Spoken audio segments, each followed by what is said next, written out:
espacio iberoamericano y a nuestro ponente del día de hoy.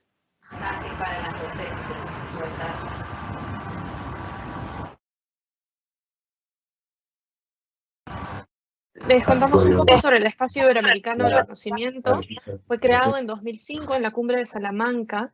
Integra las actuaciones de la Conferencia Iberoamericana en los ámbitos de la educación superior, la ciencia, la tecnología y la innovación. Próximamente se aprobará la Estrategia Iberoamericana de Transformación Digital de la Educación Superior, que incorpora como ejes destacados los de capacitación del profesorado y del personal no docente, disponibilidad y accesibilidad de recursos digitales para la enseñanza y el aprendizaje, aseguramiento de la calidad, equidad e internacionalización y movilidad virtual. El espacio iberoamericano del conocimiento y pasamos a presentarles a Félix García Laucín, que es quien nos dará la conferencia magistral del día de hoy. Es ingeniero en telecomunicación con grado de máster por la Universidad Politécnica de Madrid. Cursó el programa de doctorado en matemática e informática de la Universidad Jaume I. Desempeñó el cargo de secretario general de la Conferencia de Rectores de las Universidades Españolas entre 1995 y 2004. Posteriormente fue asesor en la presidencia del Gobierno de España y secretario general de Coordinación Universitaria. Desde 2012 ha sido comisionado y director coordinador del Espacio Iberoamericano del Conocimiento, puesto que ocupa actualmente en la Secretaría General Iberoamericana. Habiéndoles contado un poco sobre Félix, podemos darle pase y comenzamos la conferencia.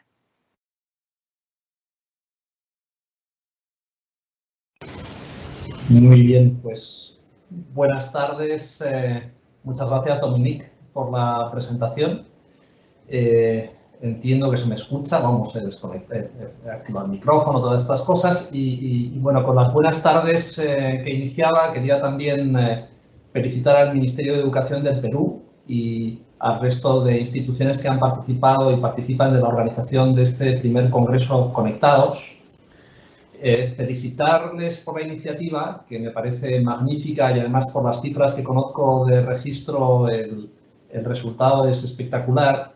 Y también agradecer mucho la oportunidad de poder acompañar este congreso con esta conferencia en la que, como se señalaba en la introducción, voy a referirme al Espacio Iberoamericano del Conocimiento como marco para la cooperación en materia de transformación digital de la educación superior. Y comenzaré brevemente describiendo la conferencia iberoamericana, en fin, alguna parte casi uno podría decir que de publireportaje de la institución que represento aquí, que es la Secretaría General Iberoamericana, ciertamente breve. Mi propósito, de hecho, es concluir en una media hora para que podamos tener tiempo para un poco de debate con ustedes y para poder pues, también recibir las preguntas que quisieran plantear. Y comenzando por la Conferencia Iberoamericana, a la que se refería Dominique en la presentación, la Conferencia Iberoamericana integra a los estados iberoamericanos, que en concreto son 3 estados europeos, España, Portugal y Andorra, y 19 estados latinoamericanos, los 19 de habla española o portuguesa.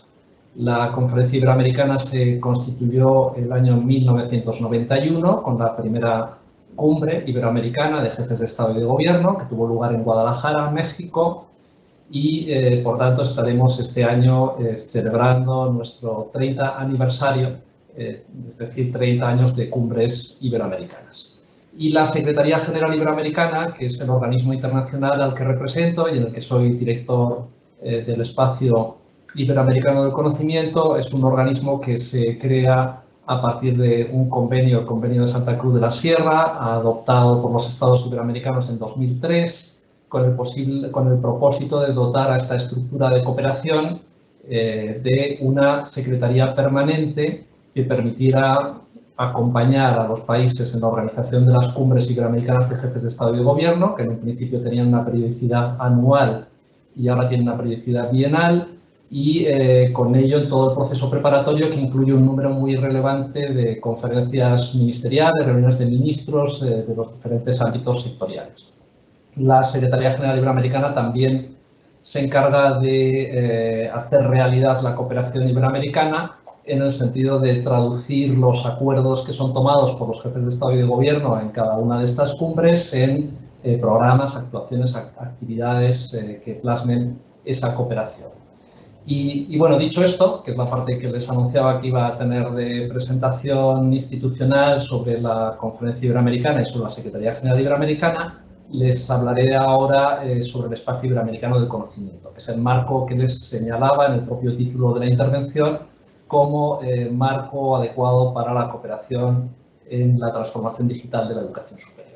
El Espacio Iberoamericano del Conocimiento se crea por un acuerdo de nuevo de la Cumbre de Jefes de Estado y de Gobierno, en este caso el año 2005, que la cumbre se celebró en Salamanca, y a partir de entonces ha tenido todo un desarrollo institucional y se ha visto especialmente reforzado y respaldado después de la cumbre de 2014 en Veracruz, México, en la que se estableció el conocimiento como una de las 3 áreas prioritarias de la cooperación iberoamericana. Las otras 2 son la cohesión social y la cultura, y en el caso del conocimiento y dentro del espacio iberoamericano del conocimiento se incluye toda la colaboración en los ámbitos de educación, muy singularmente y muy especialmente enfocado en educación superior, ciencia, tecnología e innovación. Como decía, desde 2014 este ámbito de cooperación, el del conocimiento, ha adquirido mucha más relevancia. De hecho, si alguno de ustedes tiene interés en seguir el proceso, todas las declaraciones de las cumbres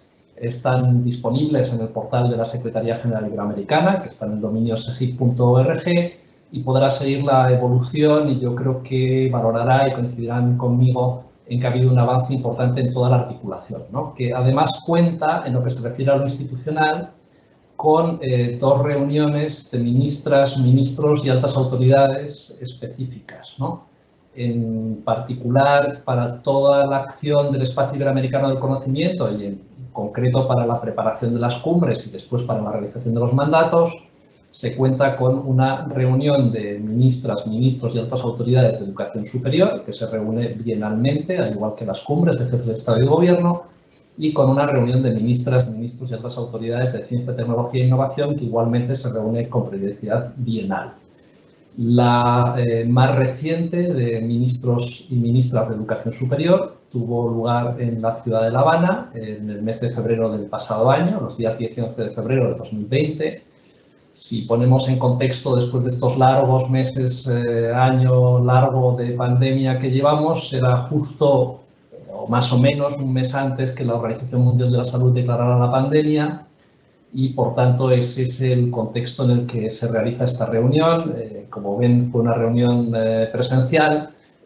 Todo lo que ha venido después ha sido virtual en toda la preparación de la cumbre de jefes de Estado y de Gobierno, y en esa, de la última que hemos tenido, y en esa reunión de ministras y ministros de Educación Superior que tuvo lugar en La Habana los días 10 y 11 de febrero, se aprobó iniciar la formulación de una estrategia iberoamericana de transformación digital de la educación superior. O sea, que fíjense que antes que la pandemia viniera, ahora entraré con ella y los efectos que en mi opinión ha tenido en la transformación digital, ya en el horizonte de los trabajos del Espacio Iberoamericano del Conocimiento se planteaba esta cuestión como una cuestión central. De hecho, es a la que se dedicó mayor énfasis en esa reunión de ministros y ministras de Educación Superior. Con la llegada de la pandemia, como recordaba un mes después y como todos recordamos perfectamente, las universidades e instituciones de educación superior se vieron obligadas a suspender toda actividad presencial, salvo aquellas esenciales para el mantenimiento de los campus, y las actividades académicas tuvieron que desplazarse para que pudieran mantenerse a modalidades no presenciales de enseñanza y aprendizaje. Y esto, la verdad es que creo que se ha logrado resolver la continuidad de la actividad académica con éxito, y debemos congratularnos de ello, gracias sin duda al enorme compromiso que se ha mostrado por las comunidades universitarias, las comunidades académicas de las instituciones de educación superior, estudiantes, profesores, personal no docente, que han sido capaces con un gran esfuerzo de trasladar la actividad académica a esa realidad no presencial obligada, ¿no? En realidad, yo creo que podemos decir que hemos asistido también durante estos meses a un proceso colectivo generalizado en la educación superior, no solo, también en otros ámbitos, pero el congreso que nos ocupa se dedica a la educación superior y es, por tanto, correcto, adecuado destacar este ámbito. Pues hemos asistido a un gran ejercicio de lo que se conoce como innovación obligada o forzada, ¿no? Hasta hay un refrán de la lengua española, al menos utilizado en España, que es a la fuerza obliga, ¿no? Pues en efecto yo creo que ahí las comunidades universitarias han aplicado todo su ingenio, tanto los estudiantes como los profesores, como el personal no docente, para conseguir mantener la actividad académica en estos tiempos tan difíciles en los que además todos hemos experimentado más o menos cerca los efectos de la pandemia, tanto lo que se refiere a salud, de familiares, de amigos, como todo el impacto económico que sin duda ha tenido y está teniendo y tendrá y en el que habrá que aplicarse con inteligencia también para superar, ¿no? Pero, desde luego, este ejercicio de innovación forzada, obligada, este compromiso de las comunidades universitarias, creo que tiene una dimensión positiva, ¿no? Importante. Y es que hemos asistido también, estoy seguro que no seré el primero ni seré probablemente el último que lo diga en este congreso, ha permitido también acelerar de manera muy importante toda la evolución y los trabajos de transformación digital y hacia la transformación digital de las instituciones de educación superior. Creo que esto se constata en cada momento de la vida universitaria, en cada actividad en la que tenemos la ocasión de poner en común las experiencias y las lecciones aprendidas, como es este congreso, y es un hecho, ¿no? Es un hecho que, por cierto, creo que debemos de aprovechar de la mejor forma posible. Todo ese esfuerzo que se ha realizado durante los momentos más duros, creo que ahora tenemos que ser capaces de capitalizarlo también en términos de un avance en esa transformación digital de la educación superior, sin abandonar la mirada de las universidades en su dimensión presencial, que sin duda creo y probablemente compartiremos, casi seguro, que tiene una importancia enorme en todo lo que se refiere a la acción educativa de las universidades y, por supuesto, también a las otras actividades que caracterizan a las instituciones de educación superior, como es el caso de la investigación, de la innovación, de la extensión universitaria o vinculación, en fin, la realidad presencial tiene que, y se está ya haciendo presente de nuevo, afortunadamente, ahora sí hemos aprendido mucho y hemos acelerado, creo que mucho, en las instituciones los procesos de transformación digital. En el ámbito de lo iberoamericano y de la conferencia iberoamericana, ¿qué pasó con esta estrategia iberoamericana de transformación digital de la educación superior que se había acordado en La Habana, como les decía, en el mes de febrero del pasado año? Pues, claro, lo que tocó fue acelerar también los trabajos, ¿no? Y en la formulación de la estrategia hemos contado en particular y de manera muy especial, quiero aquí agradecerlo, con la colaboración de 5 países que constituyen la comisión de seguimiento de los acuerdos de la reunión de ministros. Esos 5 países, entre los que está el Perú, son Argentina, Cuba, España, México y el propio Perú, anfitrión virtual, si se quiere, de este congreso, anfitrión en definitiva de este congreso. Y estos 5 países han acompañado a la Secretaría General Iberoamericana en la formulación de la estrategia que prevemos, en este momento todavía es un proyecto porque se prevé su presentación a los ministros y ministras de Educación Superior en el mes de julio y en ese proyecto se ha abordado tanto la mirada, digamos, más ajena a las urgencias provocadas por la pandemia como aquellos componentes de la transformación digital de la educación superior que justo en medio de la pandemia se han mostrado como los más, en fin, no sé si relevantes, pero sí críticos, ¿no? Relevantes son también otras dimensiones que estamos abordando en la estrategia, a las que no me voy a referir ahora, pero críticos y se han mostrado como críticos durante la pandemia, algunos a los que sí que me voy a referir por algo más de detalle, ¿no? Entonces, en particular, estos ejes que se han mostrado como críticos y que van a estar, por supuesto, muy presentes en la estrategia, porque de cualquier manera habrían de haberse tenido también presentes en una mirada más de largo plazo o de medio plazo, son la capacitación del profesorado, la disponibilidad y accesibilidad de recursos digitales para la enseñanza y el aprendizaje, las cuestiones referidas a la equidad, las cuestiones referidas al aseguramiento de la calidad y lo relacionado con la internacionalización. Estos 5 pilares o ejes de la estrategia a los que me voy a dedicar ahora en esta parte de mi intervención, con algo más de detalle, se plantearon y acordaron ya en una otra reunión de ministros de Educación Superior, en este caso extraordinaria y dedicada a los efectos de la pandemia en la educación superior, que tuvo lugar el día 29 de junio del pasado año. Y allí se presentó por este grupo de 5 países al que también me refería antes, unas primeras líneas de trabajo, propuestas que allí se enriquecieron y que se concretan, entre otros, pero de manera crítica en estos pilares que decía. Capacitación del profesorado. Bien, lo que se ha mostrado desde mi punto de vista como más crítico ha sido justo este aspecto, ¿no? Y se ha mostrado como más crítico porque pasamos súbitamente de tener un determinado número de materias, de estudiantes cursándolas, en fin, de profesorado dedicado a ello en la modalidad no presencial, a tener de repente a todo el profesorado en la modalidad presencial. Y el profesorado, perdón, no presencial, y el profesorado necesitaba disponer de las herramientas no solamente tecnológicas, incluyendo la conectividad a los equipos, sino también de las herramientas pedagógicas, de habilidades y competencias docentes idóneas para ese nuevo contexto de la no presencialidad.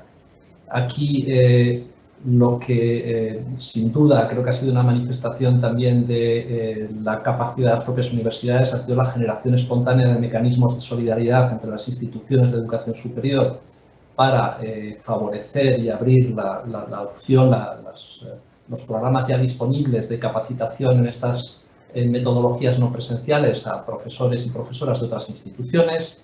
Desde la Secretaría General Iberoamericana lo que hemos promovido y seguimos promoviendo es precisamente una alianza de instituciones de educación superior orientada a ese propósito, pero en todo caso este eje de la capacitación del profesorado, al igual que antes señalaba, no solamente es que haya sido crítico durante la pandemia, siga siéndolo ahora, sino que va a ser estratégico durante un largo tiempo todavía hasta que se logre que un número cada vez mayor y deseablemente la totalidad del profesorado universitario pueda tener acceso a esta capacitación.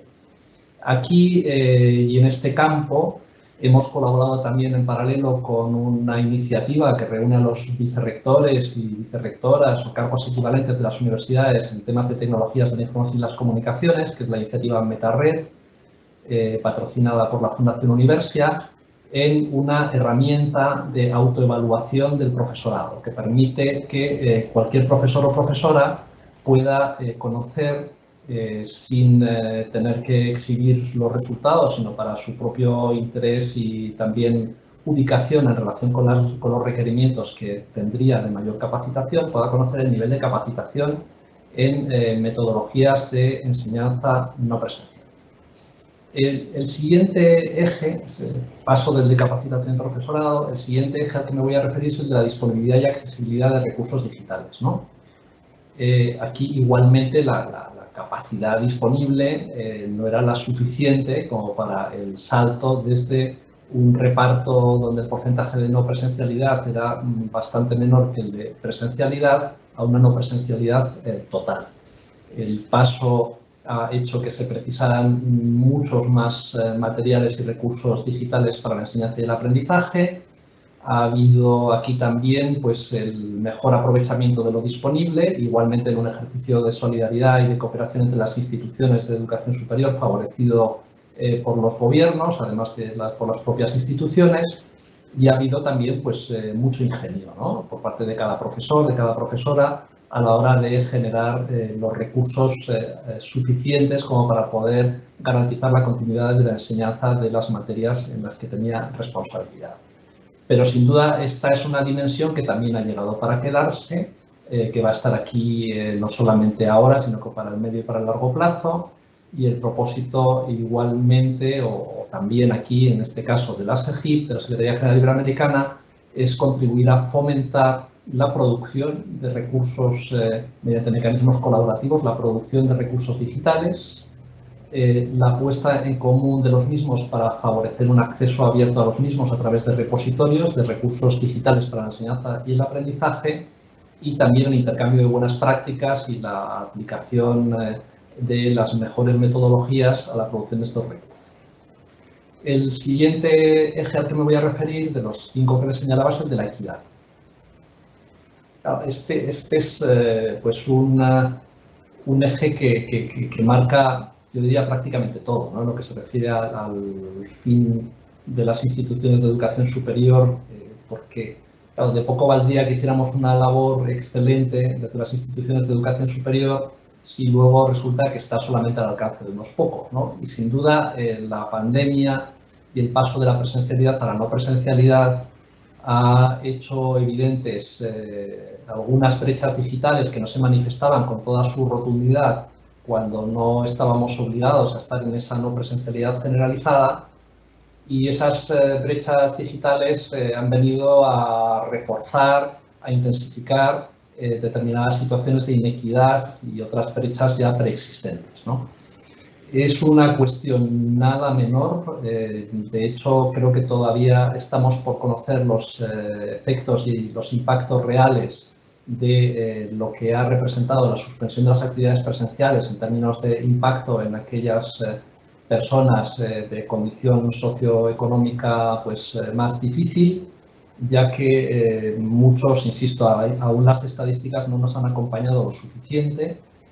Se han visto obligados a abandonar, ojalá temporalmente, la enseñanza, en este caso como estudiantes, ¿no? Los estudios de educación superior, y como digo, es muy importante tener un conocimiento real, que tendremos a través de las estadísticas, del impacto en términos de personas que finalmente han decidido abandonar por un periodo más largo la educación superior, estudios universitarios. En algunos casos no solamente por el impacto de la brecha digital, sino por la necesidad, debido al quebranto económico en su situación familiar, de dedicarse a trabajar. Y entonces ahí hay muchas cuestiones que tenemos que tener presentes, que incluyen desde luego la brecha digital. Aquí ha habido iniciativas que me parecen de lo más destacadas, como acuerdos entre instituciones de educación superior y gobiernos con operadoras de telefonía móvil, para que el consumo de datos en navegación, en plataformas y campus virtuales no consumiera datos del bono de datos, de los dispositivos celulares, en fin, toda una serie de actuaciones o también orientadas a facilitar la adquisición de dispositivos adecuados y no solamente a través del celular para acceder a la oferta y los campus educativos, porque el celular evidentemente tiene unas limitaciones evidentes para estos usos. En fin, gran tema, ¿no? El cuarto de los ejes estratégicos, ya saben que eran 5 y luego ya iré concluyendo para cumplir con esta media hora aproximadamente que les comentaba la intervención inicial. El cuarto es el aseguramiento de la calidad.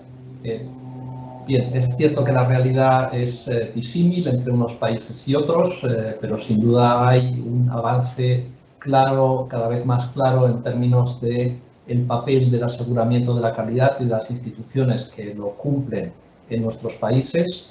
Es sin duda este pilar del aseguramiento de la calidad a través de la acreditación, de la certificación, de los programas de estudio, de las instituciones, es un pilar fundamental tanto para dar certezas a la ciudadanía respecto a qué representa un determinado programa educativo, una determinada institución educativa, como para la cooperación entre instituciones de educación superior, para igualmente aportar esas certezas entre ellas a la hora de plantear un esquema de cooperación internacional o en un esquema también en un planteamiento de sistema de educación superior nacional, ¿no? Aquí quisiera destacar desde el punto de vista iberoamericano los avances que sin duda Perú ha realizado en este campo, y en lo que se refiere al espacio iberoamericano del conocimiento, disponemos de una institución que es el Sistema Iberoamericano de Aseguramiento de la Calidad de la Educación Superior, del que forman parte las instituciones nacionales que operan en este campo y que actúa como entidad en la que se acuerdan las buenas prácticas, o podríamos decir de otra manera, los estándares y directrices en este campo, ¿no? Voy a la cosa de lo digital. Claro, al pasar de la modalidad presencial y mayoritariamente no presencial a una modalidad no presencial generalizada, todas aquellas características o una buena parte, no todas, pero una buena parte de las características asociadas a la presencialidad en la impartición de los programas de estudio han quedado alteradas y, por tanto, ahí aparecen dos cuestiones, ¿no? Una, la vigencia y la validez de los procedimientos de aseguramiento de la calidad para enseñanzas presenciales en ese nuevo contexto. Otra, que la no presencialidad, además, con ella la educación superior, en el mejor de los sentidos, llega a todos los rincones, pero a la vez la disponibilidad de mecanismos y de instrumentos que garanticen y den esas certezas a la ciudadanía se hace una cuestión más crítica. Cuando uno se encuentra rodeado de una amplísima oferta de educación superior, es muy importante que las personas tengan, y las instituciones, la capacidad de discernir entre unas y otras ofertas, ¿no? Allí, en el ámbito iberoamericano y en el marco de este sistema de aseguramiento de la calidad del que les hablaba, se está trabajando en un instrumento de certificación de la calidad de estas enseñanzas virtuales y que próximamente, además, se presentará y, insisto, como un mecanismo de colaboración entre los sistemas nacionales de aseguramiento de la calidad de la educación superior en Iberoamérica. Quinto eje, la internacionalización. Indudablemente, claro, ahora nos internacionalizamos de otra manera, ¿no?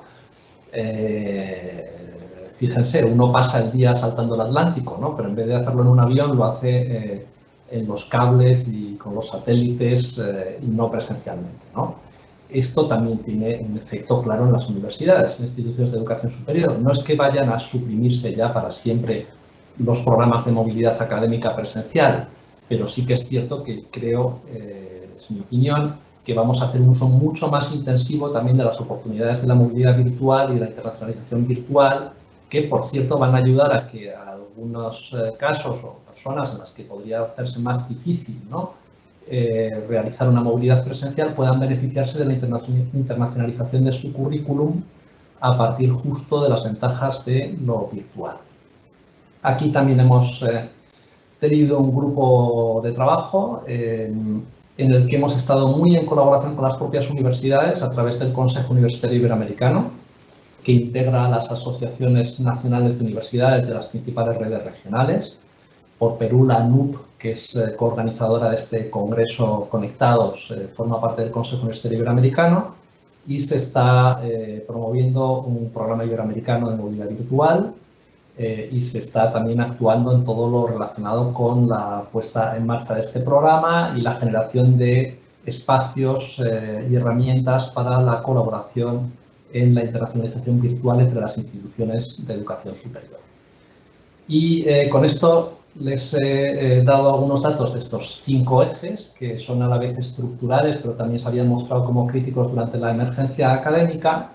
Aquí únicamente añadir que con MetaRed, a la que me referí también cuando hablaba de la capacitación del profesorado, estamos igualmente trabajando en lo que se refiere a informes de madurez digital, es decir, a el mejor conocimiento de la realidad de los sistemas de educación superior en Iberoamérica en cuanto a su avance en la transformación digital de la educación superior, incluyendo también la situación de contexto en la que se desenvuelve.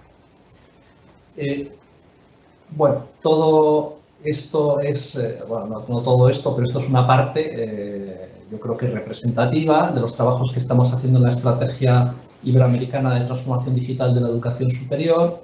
Se relaciona con otro grande de nuestros proyectos, que es Campus Iberoamérica, que es autodescriptivo del propósito que tenemos, que es el de contribuir a que exista un espacio común de la educación superior iberoamericano.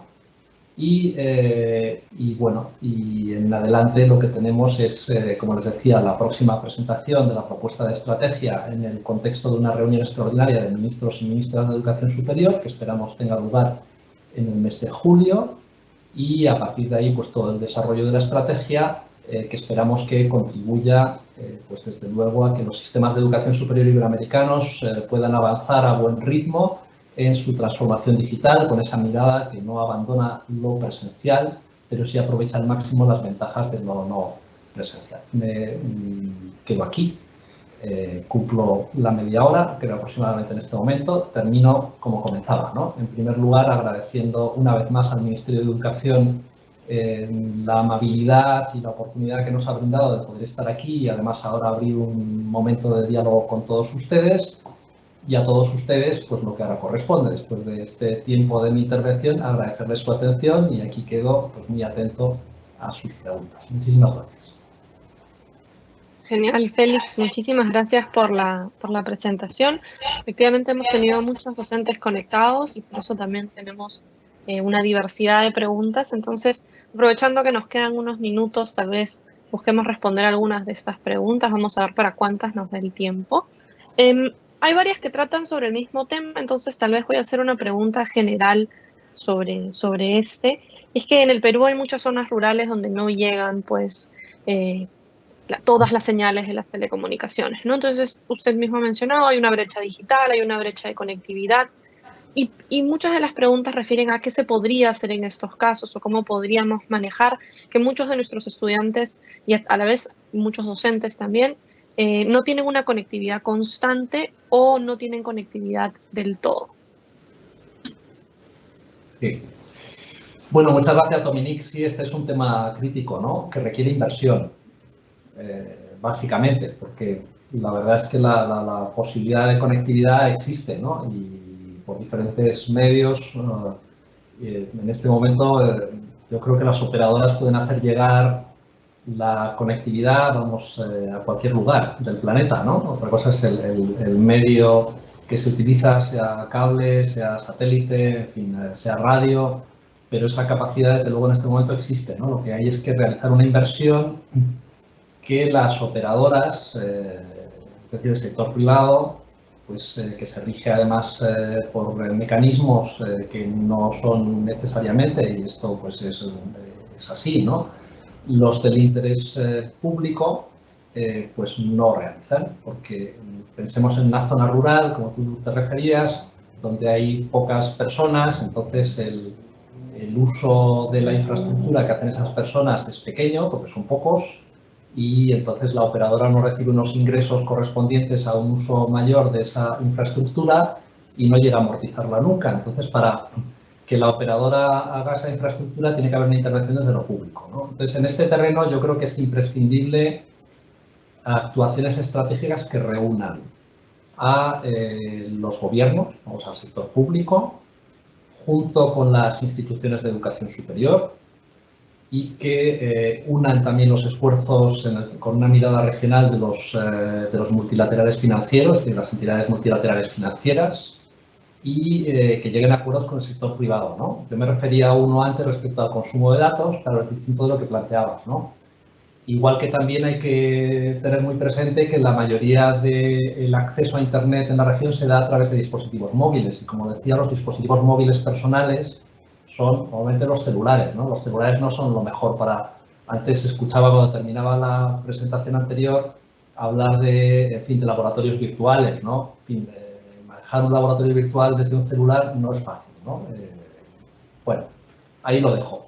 Hay que, desde luego, imprescindible acciones estratégicas que vinculen al sector público con las instituciones de educación superior como parte de él, pero también instituciones de educación superior privadas, con los multilaterales financieros y con el sector privado.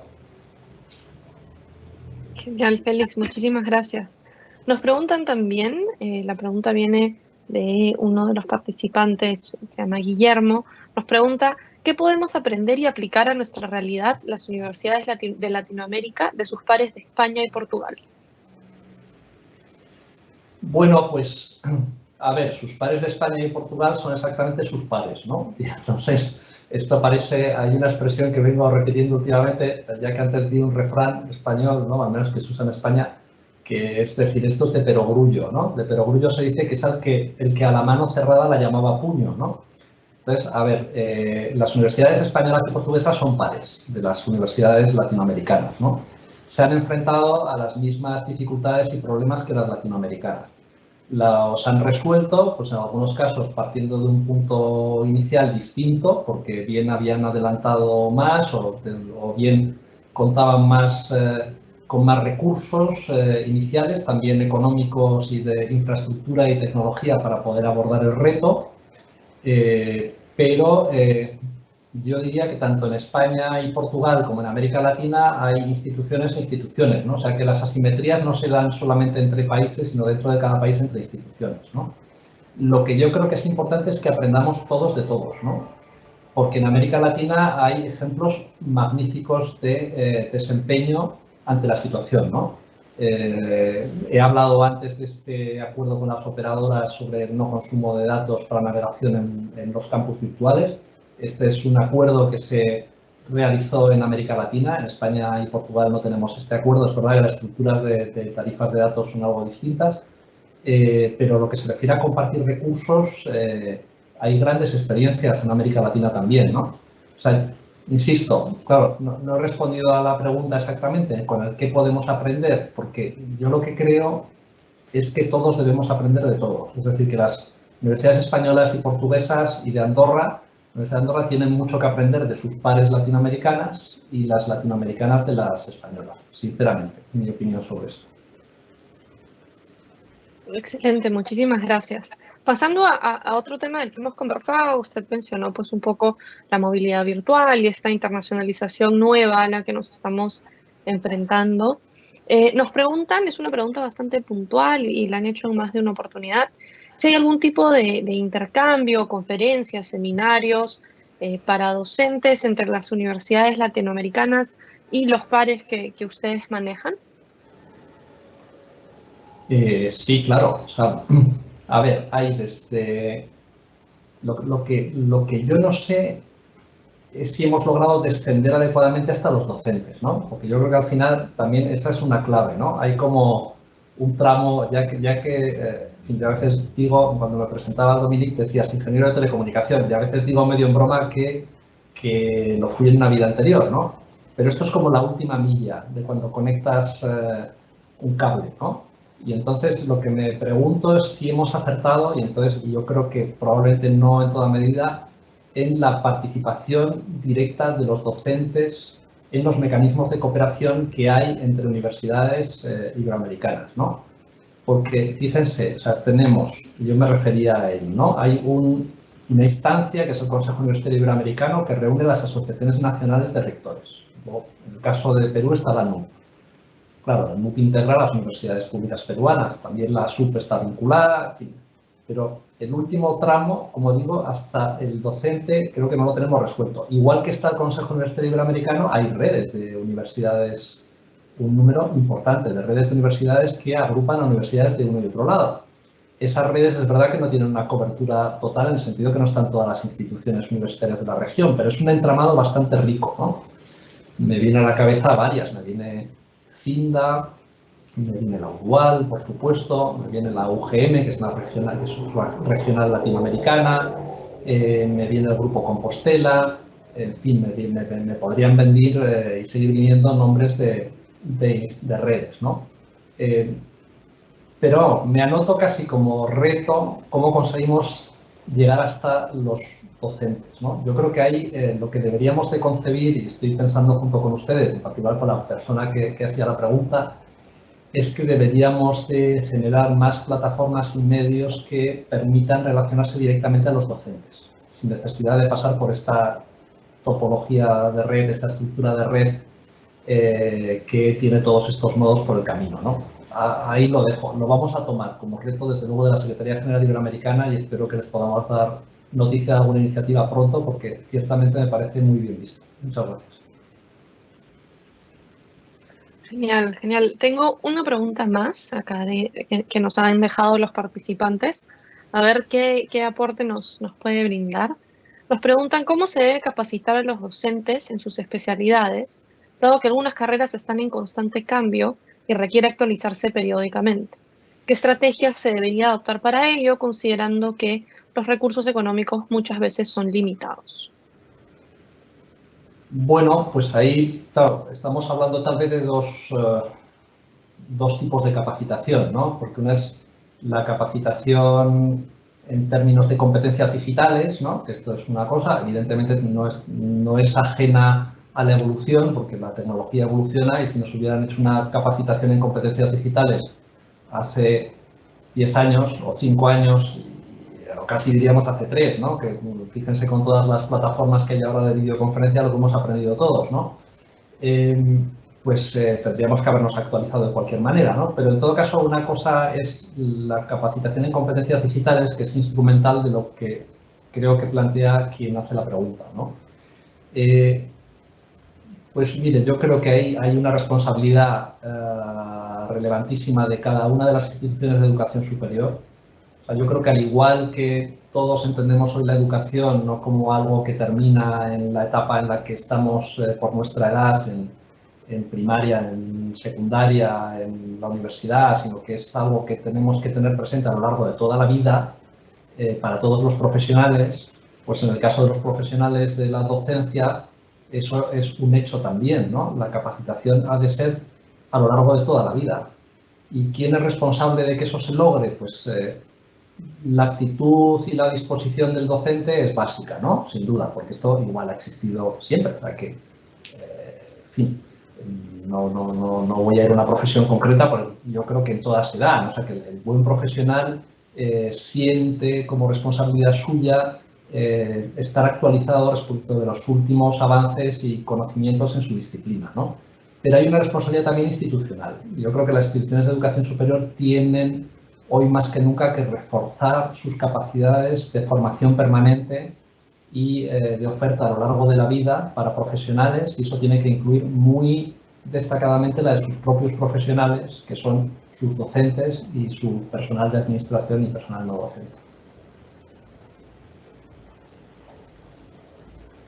Gracias, Dominique. Sí, genial. No, perdón, estaba con el micro apagado, cosas que pasan en la virtualidad, justo de lo que hemos hablado ahora. Agradecerle muchísimo, Félix, por la presentación, por la respuesta a todas estas preguntas, e invitarlo tal vez a hacer un cierre y una despedida, si quisiera darla, antes de invitar a los participantes a la siguiente parte del Congreso. Entonces le dejo ahí un poco el piso por si quiere dar unas palabras finales. Sí, pues muchísimas gracias. Vamos, yo es que no me sale más que gracias, casi agradecerles de nuevo la atención, las preguntas. En fin, se quedaría uno hablando por rato y rato, aunque se siente uno un poco en la soledad. O sea, ahora, pues claro, no está viendo la pantalla, no me veo más que a mí mismo, no veo más que ni siquiera veo a Dominique, ¿no? Me encantaría que en estas cosas donde no le gustaría poder tener este intercambio presencial, ¿no? Felicitarles de nuevo a todos porque, insisto, creo que ha sido un enorme esfuerzo, pero también un gran éxito, cómo se ha abordado con el esfuerzo de los profesores, profesoras y las instituciones esta situación tan complicada. Y, desde luego, cuenten con que la Secretaría General Iberoamericana va a estar muy encima de este tema hasta donde alcanzamos, ¿no? Aquí somos múltiples los responsables, pero nosotros lo somos y mucho, y así nos sentimos, ¿no? O sea que muchísimas gracias de nuevo a ustedes y al Ministerio de Educación y a todos los coorganizadores, y a ti, Dominique, por la excelente presentación y moderación. Muchísimas gracias a Félix y a todos los participantes también que nos han acompañado en esta conferencia magistral. Queremos invitar a todos los que siguen con nosotros a reencontrarnos a las 2:30 p.m. para los talleres de la línea emocional. Vamos a pasar ahorita a un intermedio, a un receso, así que los invitamos a regresar al Congreso a las 2:30 de la tarde para, como mencioné, nuestros talleres de la línea emocional. En la sala 1 tendremos educación emocional y rendimiento en la pandemia, mientras que en la sala 2 tendremos comunicación efectiva y vínculo docente. Nuevamente, muchas gracias a Félix por su participación y muchas gracias a todos ustedes que han estado con nosotros el día de hoy. Nos vemos a las 2:30. Hasta luego. Gracias. Gracias. Ministerio de Educación. Bicentenario del Perú, 2021. Gobierno del Perú.